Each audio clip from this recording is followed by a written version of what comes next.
여호와여, 내 마음이 교만하지 아니하고 내 눈이 오만하지 아니하오며 내가 큰 일과 감당하지 못할 놀라운 일을 하려고 힘쓰지 아니하나이다. 실로 내가 내 영혼으로 고요하고 평온하게 하기를 젖된 아이가 그의 어머니 품에 있음 같게 하였나니 내 영혼이 젖된 아이와 같도다. 이스라엘아, 지금부터 영원까지 여호와를 바랄지어다. 아멘. 오늘 시편도 성전에 올라가는 노래로 120편부터 134편까지 15개가 있었습니다. 이러한 15개의 성전에 올라가는 노래 중에 다윗의 시가 4개가 있습니다. 122편, 124편, 그리고 오늘 본문 131편, 133편입니다. 그러니까 오늘 시편은 다윗의 시라는 것입니다. 그런데 이 131편, 이 시편은 다윗의 여러 시들 중에서도 가장 아름다운 시, 즉 다윗을 다윗되게 해준 놀라운 다윗의 신앙 고백과도 같은 그러한 아름다운 시라고 할 수가 있습니다. 사실 다윗은 이스라엘 역사상 가장 위대한 왕으로, 가장 강력했던 왕으로 평가를 받고 있습니다. 그래서 이스라엘 국기에 큰 별이 있는데 이 별이 다윗의 별입니다. 그러나 사실 다윗은 한 번도 자신이 이스라엘 역사에 길이 남을 그런 왕이 되겠다고 꿈을 꿔본 적이 없습니다. 물론 사무엘에게서 기름 부음을 받았을 뿐만 아니라 난공불락의 블레셋의 장수 골리앗을 쓰러뜨렸습니다. 그렇지만 다윗은 스스로 왕이 되고자 발버둥치지 않았다라는 것입니다. 또한 당시 사울이 죽인 자는 천천히요 다윗은 만만이로다 하면서 왕 사울보다도 도리어 다윗을 더 높여주는, 더 알아주는 그러한 백성들의 대중의 인기가 있었습니다. 그러나 그럼에도 그러한 대중의 인기에, 백성들의 인기에 흔들려서 다윗은 자신이 스스로 왕이 되겠다라는 그러한 논리를 편 적이 없다라는 것입니다. 왜냐하면 다윗은 일평생 가지고 있었던 신앙의 큰 원칙이 있었습니다. 이 원칙이 무엇이었냐면 우리 함께 1절 말씀을 같이 읽습니다. 1절 여호와여, 내 마음이 교만하지 아니하고 내 눈이 오만하지 아니하오며 내가 큰 일과 감당하지 못할 놀라운 일을 하려고 힘쓰지 아니하나이다. 아멘. 여기 보시면 내 마음이 교만하지 아니했다. 곧 다윗은 마음이 겸손했다라는 것입니다. 또한 내 눈을 오만한 데 두지 아니했다.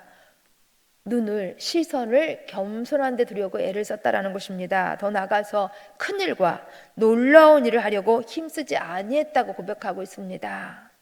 여기 큰 일은 자신을 위대한 사람처럼 만드는 일입니다. 그리고 더 나아가서 여기 놀라운 일은 자신이 과도한 업적들을 한번 남겨보려고 하는 일들입니다. 그러니까 자신의 이름을 내려고 자신이 높아지려고 하는 이러한 일에는 결코 다윗은 힘쓰지 아니했다고 고백하고 있습니다. 이처럼 다윗은 일평생 겸손이라는 신앙의 원칙을 가지고 살았던 사람이라는 것입니다. 그래서 어느 학자는 이 본 시편을 겸손의 시편이라고 부르기도 합니다. 겸손이 무엇인지 오늘 시편이 잘 알려주고 있다는 것입니다. 겸손은 자신의 한계를 인정하고 자신을 높이려고 하지 않고 도리어 하나님을 신뢰하는 데서부터 비롯되는 것입니다. 그래서 다윗은 시편 16편 5절 6절 말씀을 보시면 이렇게 고백한 적이 있습니다. 여호와는 나의 산업과 나의 자녀의 소득이시니 나의 분깃을 지키시나이다. 내게 줄로 재어준 구역은 아름다운 곳에 있으며 나의 기업이 실로 아름답도다 라고 고백한 적이 있습니다. 그러니까 다윗은 이스라엘의 전 국토가 자기의 산업, 자기 자녀의 소득이라고 말하지 않고 있다라는 것입니다. 하나님께서 자기의 산업이 되시고 하나님께서 자기 자신의 소득이 되신다고 말하고 있는 것입니다. 그러기에 하나님께서 자신의 분깃을, 자신의 몫을 지키시는 분이라고 고백하고 있는 것입니다. 또한 다윗은 지금 자신의 땅 이스라엘은 자신에게 기쁨이 되었다고 고백하고 있습니다. 왜냐하면 그 땅이 하나님께서 줄로 재어 주셨기 때문인 것입니다. 그러기에 다윗은 지금 자신이 다스리는 땅이 지금보다 2배, 3배 더 크게 해달라고 억지를 부리지 않습니다. 과욕을 부리지 않습니다. 지금 하나님께서 주신 땅만 해도 충분히 감사요, 충분히 기쁨이 된다는 것입니다. 이처럼 다윗은 교만한 데 마음을 두지 않고 오만한 곳에 시선을 빼앗기지 않고 자신의 한계를 인정하면서 하나님이 주신 것만으로 만족하고 감사했던 것입니다. 그랬더니 다윗에게는 고요와 평온이 있었습니다. 우리 함께 2절 말씀을 같이 읽습니다. 2절 실로 내가 내 영혼으로 고요하고 평온하게 하기를 젖된 아이가 그의 어머니 품에 있음 같게 하였나니 내 영혼이 젖된 아이와 같도다. 아멘. 이 말씀은 겸손의 상태를 가장 정확하게 들어주는 내용이라고 이제 할 수가 있습니다. 그래서 이 2절 말씀 한 절 조목조목 좀 보려고 하시는데 내가 내 영혼으로 고요하고 평온하게 하기를, 곧 겸손의 사람의 마음속에는 이러한 고요함과 평온함이 있는 것입니다. 또한 젖된 아이가 그의 어머니 품에 있음같이 하였나니, 이 말씀은 좀 깊게 묵상할 필요가 있는데 보세요. 아직 엄마의 젖을 먹고 있는 아기는 젖에 대한 강렬한 욕구를 가지고 있습니다. 그래서 아기는 조금만 배가 고프면 젖을 달라고, 젖을 먹겠다고 끊임없이 울어대고 보챕니다. 왜냐하면 이 아기가 원하는 것은 단지 엄마의 젖이기 때문인 것입니다. 엄마의 젖이 가장 필요하다라는 것입니다. 그러다가 이 아기가 시간이 이제 지나면서 자라납니다. 그리고 젖을 뗄 때가 되어서는 이 아기는 스스로 음식을 취할 줄 압니다. 그래서 이제는 엄마가 젖을 주지 않아도 울지 않습니다. 보채지 않습니다. 그리고 엄마가 자기 옆에 계시다라는 그런 사실만 확인이 되면 이 아기는 그것으로 만족하고 행복해 하는 것입니다.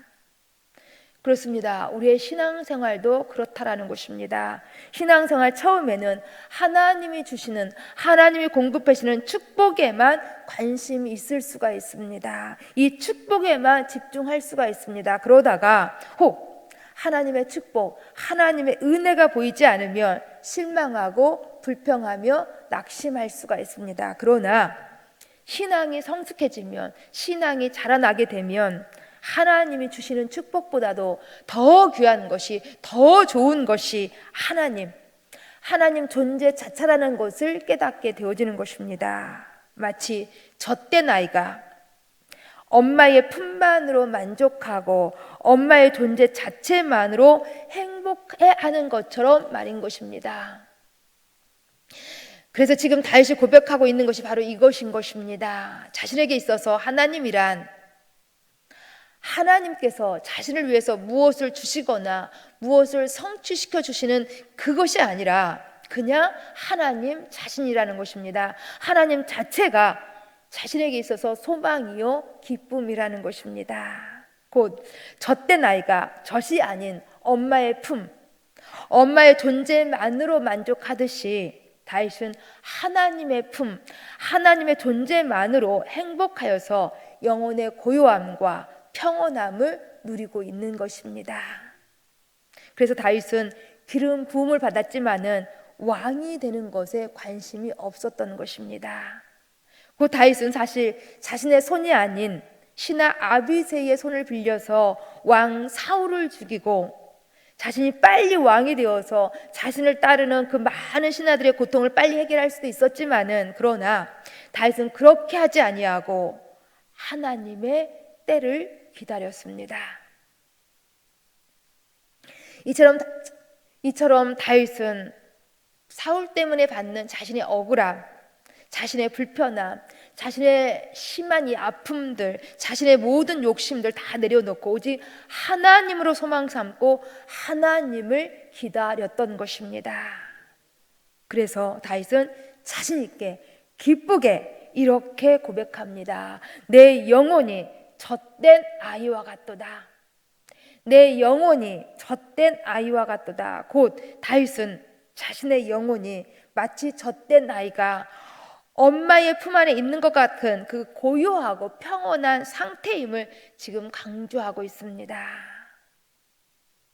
내 영혼이 젖된 아이와 같도다. 왜냐하면 이 젖된 아이는 먹을 것이 없어서 자신이 울거나 칭얼대지 않아도 엄마만 옆에 계시면 엄마가 알아서 챙겨주실 것을 믿기 때문인 것입니다.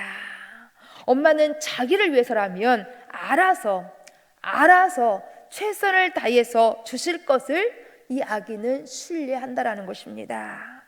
그렇습니다. 엄마는 자신은 굶어도 아이는 먹입니다. 자신은 헐벗어도 아이는 입힙니다. 그래서 아이는 엄마의 품 안이 세상에서 가장 평안한 곳이고 가장 안전한 곳인 것입니다. 그래서 다윗은 고백합니다. 하물며 아이에게 있어서 엄마의 품 안이 이러하다 한다면 신앙인들에게 있어서 하나님의 품은 어떻겠냐라는 것입니다. 하나님의 품이 하나님의 품 안에만 있으면 가장 평온하고 가장 안전함을 고백하고 있는 것입니다. 그래서 오늘 시편은 이렇게 마무리를 짓고 있습니다. 우리 함께 3절 말씀 같이 읽습니다. 이스라엘아, 지금부터 영원까지 여호와를 바랄지어다. 아멘. 지금부터 영원까지 여호와를 바랄지어다. 항상 늘 하나님을 바라라는 것입니다. 왜냐하면 하나님을 바라는 자는 겸손한 자로 이 겸손한 자에게 하나님께서 은혜를 베푸신다라는 것입니다. 여기 바라다라는 단어는 기다리다, 기대하다, 희망하다라는 단어입니다. 또한 이 단어의 명사형은 소망입니다.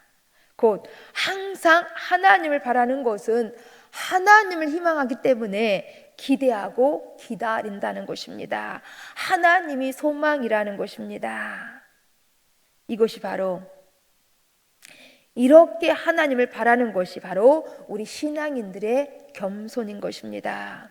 그러기에 간절히 소망합니다. 우리 자신의 한계를 인정하여서 결코 과욕을 버리시고 하나님을 기대하시기를 소망합니다. 그리고 오직 하나님 존재 자체만으로 우리의 만족을 삼으시고 행복해 하시면서 이 하나님 품 안에서 고요함과 평온함을 누리실 수 있기를 간절히 소망합니다. 우리 함께 기도하십니다. 우리의 소망 되신 참 좋으신 아버지 하나님, 감사함을 드립니다. 결코 하나님 앞에서 교만하지 않게 하시고 오만하지 않게 하시고 과욕을 부리지 않도록 도와주시옵소서. 하나님 존재 자체만으로 우리 만족하면서 하나님을 소망 삼고 하나님을 기대하고 하나님을 기다리는 겸손의 신앙의 삶 살아갈 수 있도록 도와주시옵소서. 그래서 하나님 존재 앞에서 고요하고 평온한 삶 누릴 수 있도록 도와주옵소서. 예수님 이름으로 기도합니다. 아멘.